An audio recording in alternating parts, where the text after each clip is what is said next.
तो क्या चीजें सही होने पे आप दोनों की एक होने की संभावना है? तो क्या आपको लगता है कि आप अपनी गलतियों को सुधार पाएंगी? किस चीज़ के लिए हम इतने लोग में इतने बीच में आए? अपने बचाव के लिए।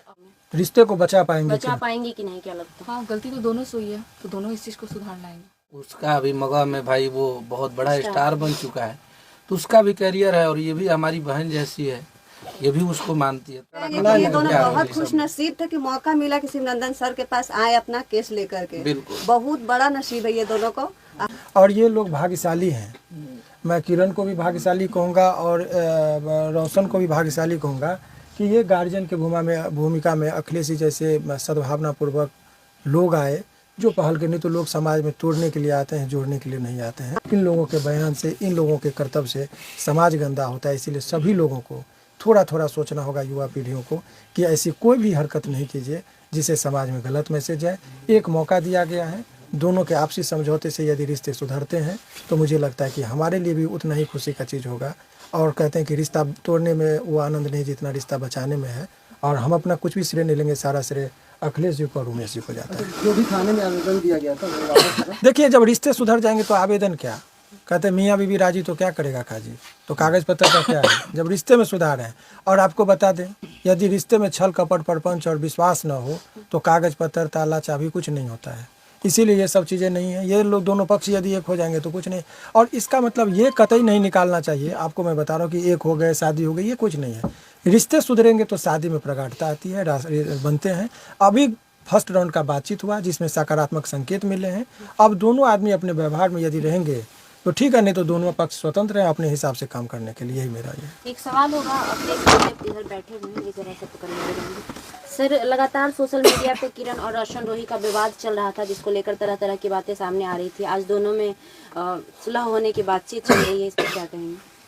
नहीं, हमनी के तो भाई खुश रह, जो हमारा भाई है वो, उसका अभी मगह में भाई वो बहुत बड़ा स्टार बन चुका है, तो उसका भी करियर है और ये भी हमारी बहन जैसी है, ये भी उसको मानती है। तो हम लोग कब चाहेंगे, और किसी भी, हम उस टाइम भी बोले थे, इन लोग के बारे में कोई पूछा था तो जब हम किसी के साथ रिलेशन में होते हैं तो हम दुनिया को बताने नहीं जाते हैं कि हम आपके साथ रिलेशन में। जब हम दूर होने लगे या हमारी बातें बिगड़ जाती है तो फिर हम ये दुनिया को क्या बताते हैं।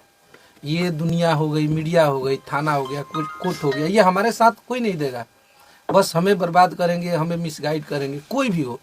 तो हमारे रिश्ते अगर खुद के वजह से ख़राब हुए हैं तो खुद के वजह से सही होंगे। अगर इसमें तीसरे लोगों की एंट्री हो, हमारी हो, इनकी हो, चाहे वकील साहब की हो, किसी की भी हो, तो हम लोग एक सुझाव दे सकते हैं, या इनके तरफ से बोल सकते हैं, उनके तरफ से बोल सकते हैं। इस रिश्ते को सही नहीं कर पाएंगे तो दोनों लोगों को करना है। और दोनों लोग में जब इतना प्यार था, इतना अच्छे से 2 साल 2.5 साल ये लोग रहे हैं, तो कहीं ना कहीं वो चीज़ें छोटी सी, ये सब चीज़ें छोटी पड़ जाएगी अगर वो चीज़ को याद करेंगे ये लोग। तो बहुत कुछ है इन दोनों में अभी पाने के लिए। ऐसा नहीं है कि दूर हो जाएंगे। और शादी विवाह, रिश्ता जब सही हो जाएगा तो वो शादी विवाह, और हम लोग जिस धर्म से, जिस जहाँ से आते हैं, जिस कल्चर से, हमारे यहाँ डाइवोर्स केस, कोर्ट कचहरी नहीं चलता है। हम लोग इमोशनल आदमी हैं, हमारे बिहार के वो हर इंसान इमोशनल है। तो सब लोग एक दूसरे के साथ रह के अपना काम करेंगे, हम लोग तो यही चाह रहे हैं। धन्यवाद। एक चीज़ और छोटा सा आपको बता दें, रिश्ते बनाने में और बचाने में। एक बच्ची है, उसका जिक्र हम इसलिए कर रहे हैं, जनरली हम करते हैं, वो बड़ी सद्भावनापूर्वक, ऐसे ही उसको पता चला कि हम इस केस को देख रहे हैं तो बड़ा आग्रह कि सर मिला दीजिए, रिश्ता बना दीजिए। तो वो बच्ची यहाँ है, आप स्वेच्छा से यदि चाहे तो बयान ले ले। ये बड़ा रिक्वेस्ट की कि सर रिश्ता बचा दिए। तो आज के युवा पीढ़ी देना है बयान, आपको दे दीजिए। ये बड़ा सद्भावनापूर्वक, ये दोनों का फैन है और इसकी भी एक अहम भूमिका थी। दोनों के फैन है और ये चाहते हैं कि दोनों मिल जाएं, शादी कर लें। हम इसलिए सर को भी बोले थे कि सर आप एक बार ये दोनों को मिलाने का काम कर दीजिए। तो सर अपना मतलब हम तो कहेंगे सर भी महान है, भगवान है, जो इतना बड़ा एक कदम उठाए, इनको मिलाने में बुलाएं। न तो वकील लोग क्या सोचते हैं कि भाई लड़े झगड़े हमको अपना केस में फ़ायदा उठाएंगे, लेकिन ये तो हमको क्या मतलब लगता है पहले ऐसे वकील हैं जो ऐसा काम किए हैं। इनके लिए बहुत बहुत हम दिल से थैंक यू इनको। ये हमारे भोजपुरिया समाज के वकील हैं। नहीं, बहुत अच्छे वकील, इनके बारे में हम क्या बोले। और जो भी भोजपुरी में केहू लड़ा था, झगड़ा था, तो खाली भैया मेरी कोशिश कर लेवे के बावे के, अगर लड़ाई झगड़ा तो ये दोनों बहुत खुश नसीब थे कि मौका मिला कि शिवनंदन सर के पास आए अपना केस लेकर के। बिल्कुल, बहुत बड़ा नसीब है ये दोनों को। हम तो दुआ भी करेंगे कि दोनों मिल जाएं। शादी ब्याह हो जाए। और इनका भी है, ये हमारे उमेश भाई है, उधर पंकज भैया हमारे हैं कैमरामैन, सबका सहयोग है और ये दोनों खुश रहे। हम लोग का कोई मीडियाबाजी नहीं चाहिए और नाम का परिचय का मोहताज थोड़ी बनी जामनी के, सब कोई जाना था। तो ये दोनों खुश रहे, ये दोनों आजीवन हंसते रहे, मुस्कुराते रहे।